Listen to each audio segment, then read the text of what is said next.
العالمین والصلاة والسلام علی سید الانبیاء والمرسلین اما بعد فاعوذ باللہ من الشیطان الرجیم بسم اللہ الرحمن الرحیم۔ الحمدللہ الہادی پروگرام کے ساتھ آپ کی خدمت میں حاضری کا شرف حاصل ہے۔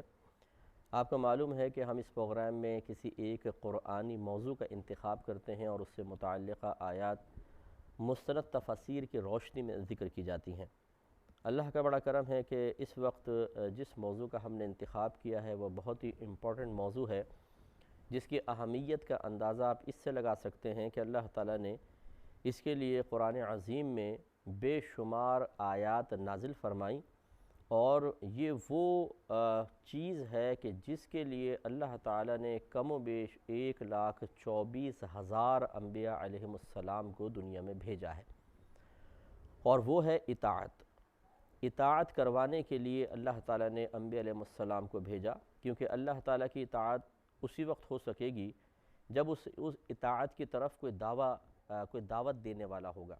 تو تمام نبی اللہ تبارک و تعالیٰ کی اطاعت کی جانب دعوت دینے کے لیے دنیا میں تشریف لائے۔ ہم نے آیت آپ کی خدمت میں عرض کی تھی، سورہ نساء آیت نمبر 64 ہے۔ اللہ تعالیٰ فرماتا ہے کہ وَمَا أَرْسَلْنَا مِن رَسُولٍ إِلَّا لِيُطَاعَ بِإِذْنِ اللَّهِ، کہ ہم نے جس بھی رسول کو دنیا میں بھیجا ہے تو فقط اس لیے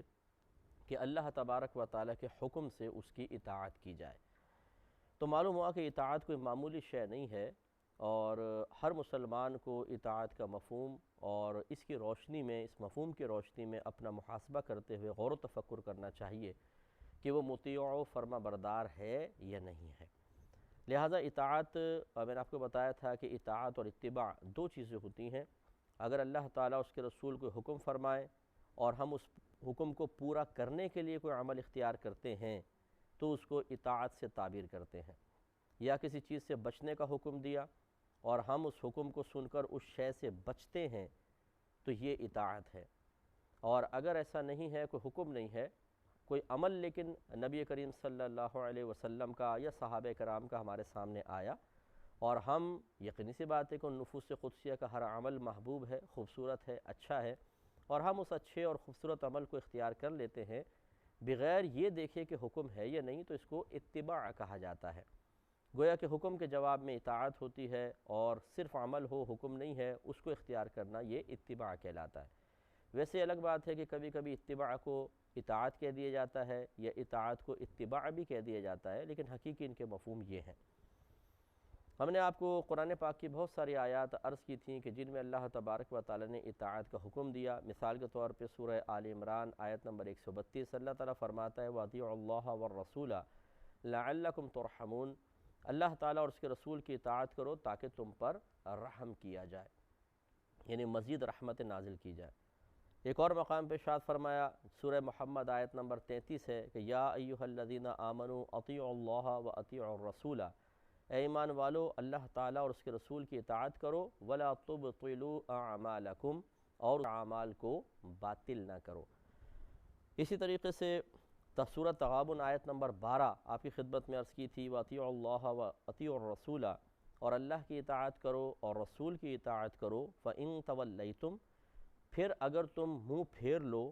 فإنما علی رسولنا البلاغ المبین، تو محض ہمارے رسول پر تو واضح طور پہ پیغام کا پہنچا دینا ہی لازم ہے۔ یعنی اطاعت اگر نہیں بھی کرتے تو اس سے نہ اللہ کا نقصان ہے، نہ کوئی رسول کا نقصان ہے، نہ ہمارے اطاعت نہ کرنے کی بنا پر اللہ تبارک و تعالیٰ معاذ اللہ بروز قیامت انبیاء علیہم السلام کی گرفت فرمائے گا کہ بھئی کیوں اطاعت نہیں کی تھی؟ کیونکہ نبیوں کا کام ہے اپنا پیغام، اللہ تعالیٰ کا پیغام امتوں تک پہنچا دینا۔ اب ماننا نہ ماننا یہ لوگوں کا کام ہے، وہ اطاعت نہیں کرتے، وہ تسلیم نہیں کرتے، یہ ان کا قصور ہے، اور وہ اسی سزا بھگتیں گے۔ اس کے بعد میں نے آپ کی خدمت میں پچھلے جو پروگرام تھا اس میں عرض کیا تھا کہ اللہ تبارک و تعالیٰ نے اطاعت کا حکم دیا، اگر اس کی فضیلت کوئی بیان نہ ہوتی، اگر اس کے ترک کا کوئی نقصان ذکر نہ کیا جاتا،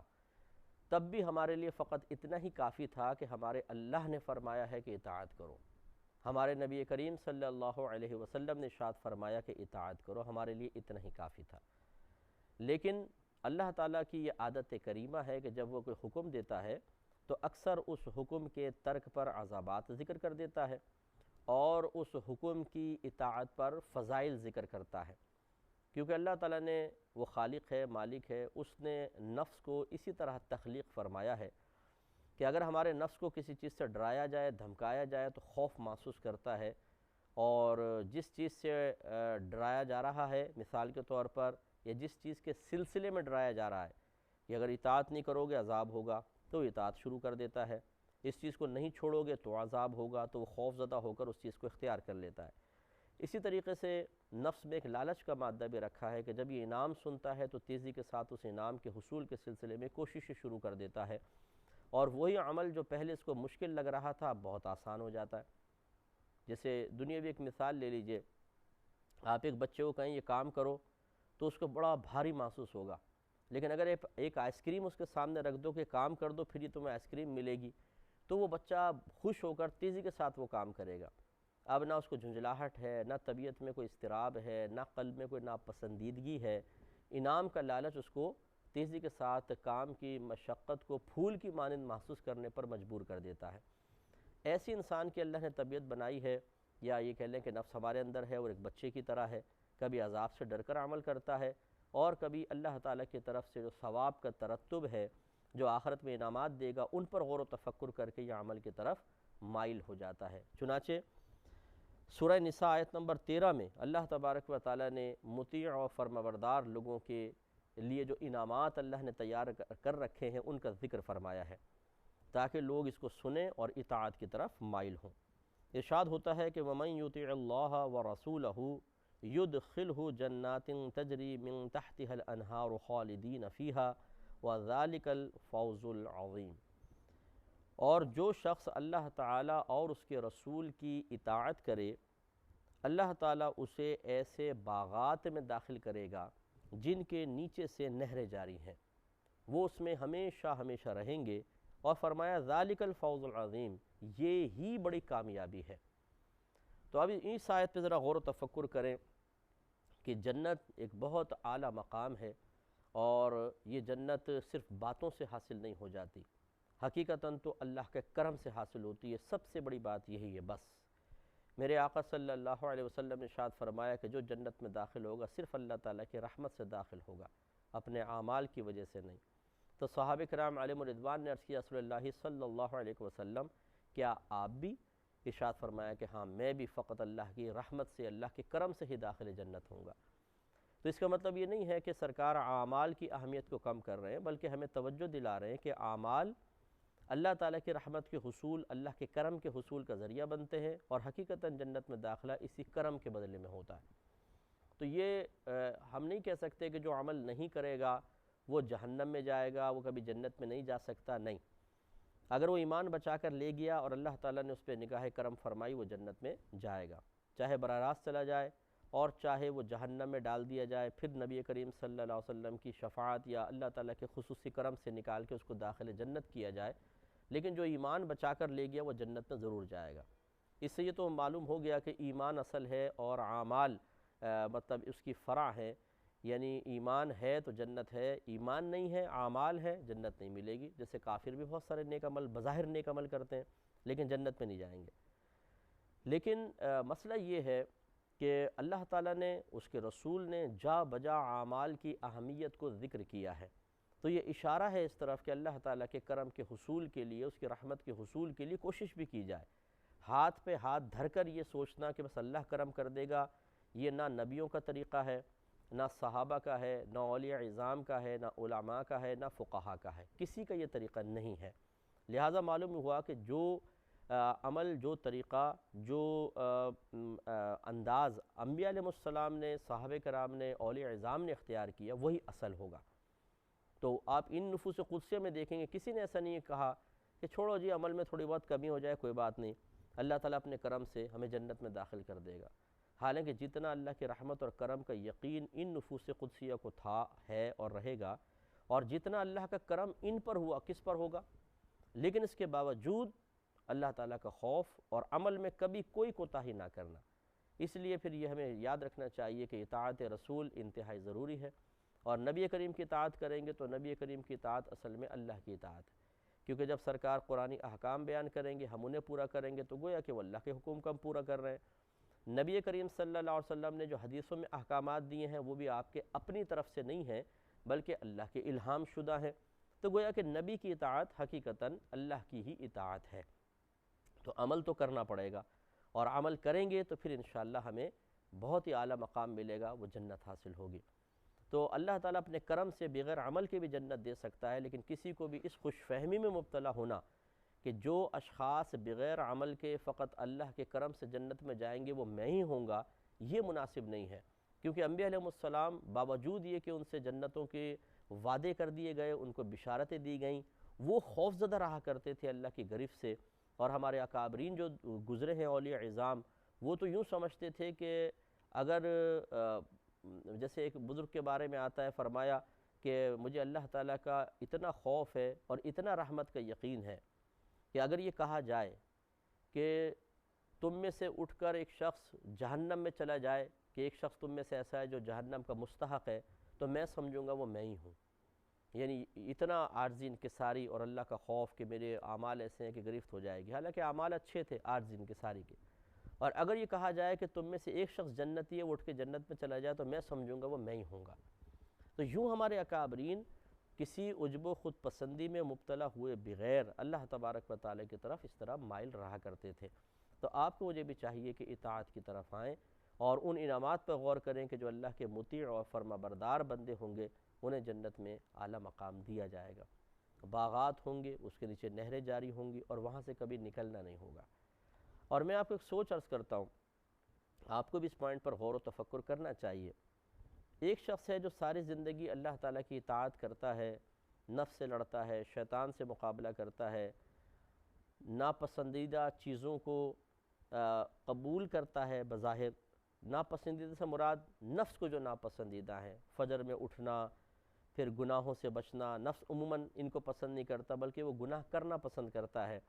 وہ نمازوں کو چھوڑنا پسند کرتا ہے، عبادت کو ترک کرنا پسند کرتا ہے۔ لیکن ہم نفس کی ناپسندیدہ چیزوں کو اس لیے اختیار کرتے ہیں کہ اللہ تعالیٰ اس کے رسول کا حکم ہے، اور پھر نفس کے پسندیدہ چیزوں کو چھوڑتے ہیں،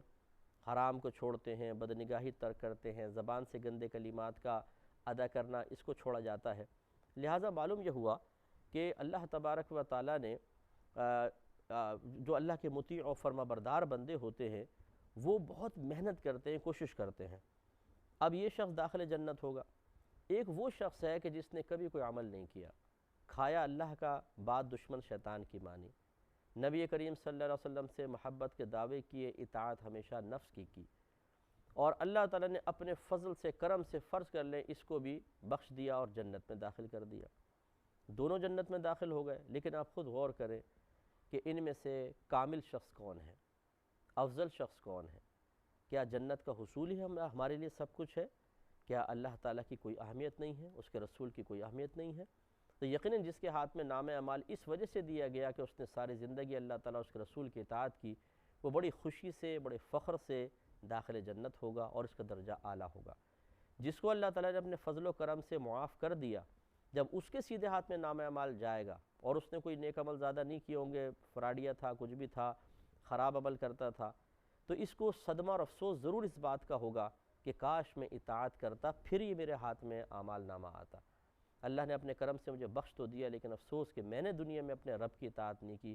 رسول کریم صلی اللہ علیہ وسلم کی اطاعت نہیں کی، صدمہ ہوگا، اور اس کا درجہ اس شخص کے مقابلے میں بہت کم ہوگا۔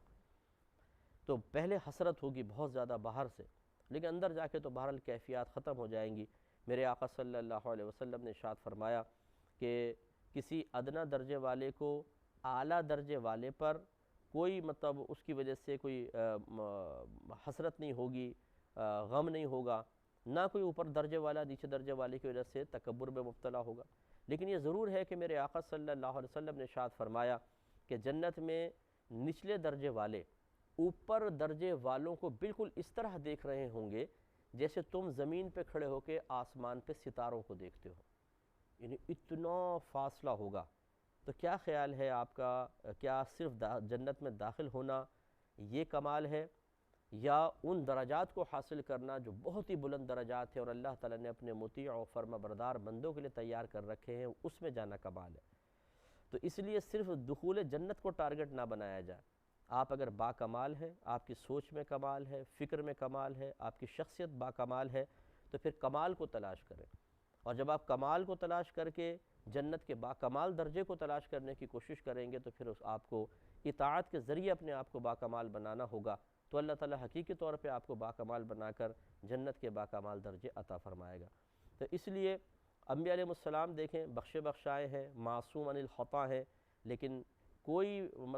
نیک عمل کو ترک نہیں کرتے ہیں اور کسی خراب چیز کا ارتکاب نہیں، اپنا محاسبہ سب. انبیاء علیہ السلام مکلف ہیں شرعی احکام کے. ایسے صحابہ کرام علیہ الرضوان کو دیکھ لیجئے. اگر میرے آقا صلی اللہ علیہ وسلم نے اپنے ان 10 صحابہ کو جن کا ایک ساتھ نام لے کے جنت کی بشارت دی ہے، جنہیں عشرہ مبشرہ کہتے ہیں، اگر سرکار نے ان کا نام لے کے جنت کی بشارت دے دی، تو کیا ان کے عمل میں کوئی تبدیلی آئی؟ کیا انہوں نے سوچا کہ اب تو نبی کریم کے زبان سے نکل گئی، اور جو آپ کے زبان سے بات نکل گئی ہے وہ وحی الہی ہے اور اللہ کا حکم تو بدلتا نہیں ہے، چلو اب ہم تھوڑا بہت عمل میں کوتاہی کر لیں، کوئی بات نہیں؟ نہیں، بلکہ یہ ضرور ہے کہ ان کے عمل میں اور زیادہ پختگی آتی ہے، اور زیادہ ترقی ہوتی ہے، اور زیادہ برکت ہوتی ہے. تو طریقہ یہ ہے. اس چیز کو ذرا غور کریں. تو ہم اپنے تمام دیکھنے والوں سے گزارش کریں گے کہ اپنے ذہن کو اللہ تعالیٰ اس کے رسول کے حکم کی طرف مائل کریں. ہم ان احکام کو بوجھ سمجھ کے نظر انداز کریں گے، یہ مناسب نہیں ہے. اور پھر آخری بات دیکھیں، وَذَلِكَ الْفَوْزُ الْعَظِيمُ، اور یہ ہی بڑی کامیابی ہے. اب ہم لوگ کامیابی سمجھتے ہیں دنیاوی ترقی کو. ایک شخص کہتا ہے جی میں کامیاب ہونا چاہتا ہوں. کس سلسلے میں؟ پڑھائی کے سلسلے میں. فلاں ڈگری اگر مجھے مل گئی سمجھ لیں میں کامیاب ہو گیا. ایک کاروباری کہتا ہے کہ میں فلاں جو ٹارگٹ ہے، اگر وہ میں نے اس تک ٹارگٹ تک پہنچ گیا، اس کو میں نے حاصل کر لیا، میں کامیاب ہو گیا. ایک کھلاڑی ترقی کرتے ہوئے کہتا ہے میں اس مقام تک پہنچ گیا، میں کامیاب ہو گیا. جو عشق مجازی کرتے ہیں وہ بھی کہتے ہیں کہ اگر فریق ثانی جس سے ہمارا دل اس کی طرف مائل ہو اس کو حاصل کر لوں گا تو میں کامیاب ہو گیا. یہ کامیابیاں مختلف قسم کی دنیا میں ہیں، لیکن میرا اللہ تعالیٰ ارشاد فرماتا ہے کہ سب سے بڑی کامیابی جنت میں داخل ہونا ہے. اس پہ انشاءاللہ مزید کلام کریں گے نیکسٹ پروگرام میں. وآخر دعوانا